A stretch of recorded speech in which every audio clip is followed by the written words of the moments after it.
What's good, YouTube? It's your boy, Blue Blood Sports TV, and I'm back at y'all with another one. Pressure, pressure, pressure, pressure. Gervonta Tank Davis is feeling pressure. Undefeated, 3-division champion, 5-time world champion, reigning WBA lightweight world champion, superstar boxer, one of the cash cows and one of the faces of the sport of boxing, with a record of 30 wins, no loss, no draw, 28 wins by way of knockout. One draw on his record. Gervonta Tank Davis had a showdown, which was seen to be a stay busy fight, just an active fight, a stair step to the super fights. The Shakurs, the Devins, and now we know Jake Paul. With that said, Gervonta Tank Davis was facing a WBA super featherweight world champion who he's familiar with, who's from D.C., around his area, who he fought twice in the amateurs, in Lamont Roach Jr. Lamont Roach came into the fight 25 wins, 1 loss, 1 draw, 10 wins by way of knockout. Not a big puncher, coming in a smaller weight class, and somewhat struggled with a guy, Tank Davis, knocked out brutally and broke his eye socket, and Hector Garcia lost to Jamel Herring. You get the picture. So this was supposed to be essentially a cherry pick. They opened up. The proof is they opened up. The odds was 25-1 in favor of Tank Davis over Lamont Roach Jr. That lets you know everything you need to know, that he was highly favored to win this fight, right? And Gervonta Tank Davis surprisingly struggled in this fight. Now, I'm not going to say Lamont Roach is surprised or his team, but the boxing world was surprised. Lamont Roach exceeded everybody's expectations, outperformed what everybody thought. The night of the fight, it was still 15-1 favoring Tank Davis. Those are huge odds. And Lamont Roach arguably won the fight. In my opinion, I thought he won. 80% of the boxing world thought he won. He frustrated Gervonta Tank Davis to the point where Tank Davis hit him with a shoulder bar. He attempted to bite him. He took an ill-advised knee. We know the story. This was March 1st at the Barclays Center. Earlier, I told you guys that Tank Davis, he put up a post and he stated that it's time for me essentially to prove to myself I am who I thought I was and who I'm perceived to be, right? He then doubles back now and posts again, I'm feeling more like myself. It's time. And then he put the coughing emojis like he wants to smoke, right? That's pressure. Gervonta Tank Davis is feeling pressure to perform to the expectations. He parted ways to a degree with longtime trainer, mentor, big brother, father, uncle figure, and Coach Calvin Ford and Coach Kenny Ellis. And he went with somebody who was familiar in Coach Barry Hunter and Boogs. Calvin and Kenny were still in his corner, but they were more like advisors. Coach Hunter was the main coach. There was turmoil in the corner where he wasn't listening. That was caught on camera. There's a lot going on. He said one of his braids went in his eye when he took the knee. A lot going on. He didn't hurt Lamont Roach. He didn't knock down Lamont Roach. He didn't clearly knock him out. Lamont Roach was countering him, and as the fight unfolded in the second half of the fight, Lamont Roach was controlling the fight. And that shocked the world. And I think that Tank Davis, like Lamont Roach stated, Lamont Roach said Tank is mentally weak. He starts to question himself. He's not confident in his abilities. And he's showing that right now with these posts because he disappeared for a long time after the fight. And now he's resurfacing because they're going to announce the rematch for August 16th. So now he's resurfacing on social media and he's putting up these posts. He's back with Coach Calvin. He stated that he now feels like he has something to prove to himself and to the people. And now he puts this post that he's feeling like himself again. He's trying to convince himself. This is somebody trying to convince themselves publicly that they are who they believe they are, and they are who the world says he is. Which lets me know that any adversity he faces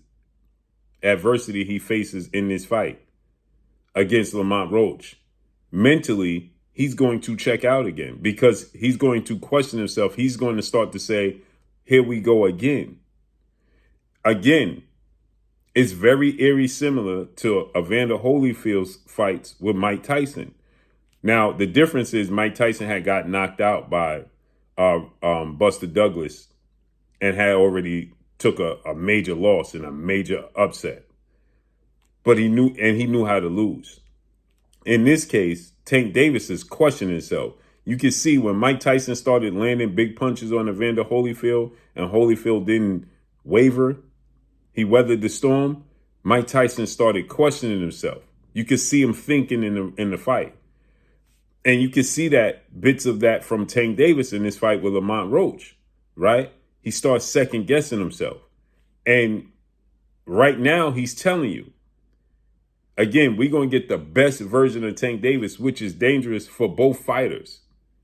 Why is this dangerous for both fighters? This is dangerous for Lamont Roach, that you get the best version of Tank that's fully focused on you, because we know his abilities, but it's also very dangerous for Gervonta Tank Davis. Here's why.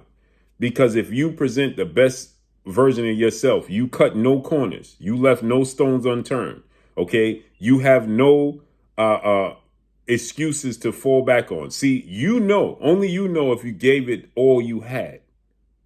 And you can fall back on that mentally and be like, I should have did this, I should have did that. But if you give everything you have, you back with Coach Calvin, you have no more to give. You left nothing you left everything in the gym.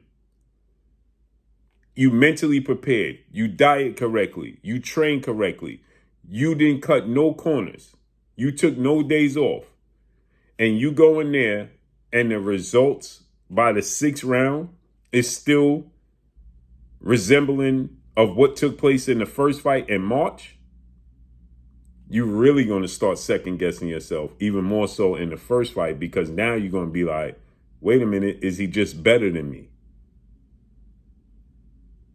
And that's a scary place to be at, right? I know this as an athlete myself, okay? As an athlete myself, when you know you cut corners, you like, you know to yourself, that wasn't the best version of me. But when you put in everything you have and you display the best version of you and the results is still the same, you really start to question yourself, right? Again, you saw Roy Jones questioning himself. When he came down in weight and fought Tarver the first time, he had the safety net to himself mentally. I didn't have it because I cut all that muscle, all that weight coming down from heavyweight. I shouldn't have did that. In the rematch, he stated, I gave it everything I had. Now he's going to have to deal with the real version of Roy Jones, and then he got knocked out. And from that point forward, he was never the same guy. And that's the scary part with Tank Davis, right? Are you mentally prepared that if you start to face adversity in this fight, and Lamont Roach may be better, what if you get a better version of Lamont Roach that's more aware and more understanding and more aggressive now, because he's felt your power. He understands what it's like to be in the ring with you. And now he's even better. He raises his game. I personally think that we saw the best version of Lamont Roach. But what if he elevates his game? And you Tank Davis, and now you start to say to yourself, wait, I just put in everything I had. I don't have no more to give. And Lamont Roach is still countering. He's still taking your punches. Now he may be taking your punches even more so because he knows what you're going to do. And now he starts to get more aggressive with you and start backing you up. He starts to implement the game plan from the second half of the fight in the first half of the rematch. and you're not able to get him out of there, you're not able to hurt him, you're not able to knock him out, then what? Is Gervonta Tank Davis ready to go to a place where he has to dig so deep to come through mentally that he's really willing to lay it all out in the ring? What if he faces the moment that Shane Mosley cracked Floyd Mayweather with, and Floyd Mayweather told Shane Mosley, to beat me, you're going to have to kill me in here? Is Tank Davis ready to go to that place? Right? And another thing about it, let's say he does go to that place. He digs deep and he comes out on the other side. Will he be the same after that? Moving forward against anybody else like Shakur Stevenson or Devin Haney or Teofimo Lopez, right? These guys, is he going to have anything left to give in those fights? This is a big question mark. This is why this rematch is so highly anticipated. Did we see the best version of Gervonta Tank Davis? This is going to be interesting, man. I can't wait. August 16th is going to go down, man. But this lets me know. Lamont Roach stated this in the interview with Andre Ward. He said Tank Davis is mentally weak. He questions himself. And these statements that he's making right now on social media is letting me know he's questioning himself. That's a scary place to be. So let's see how this unfolds and plays out, man. But that's all I got for y'all. Follow me on Instagram at Blue Blood Sports TV, all one word. It's your boy Blue signing off. I'm gone. Peace.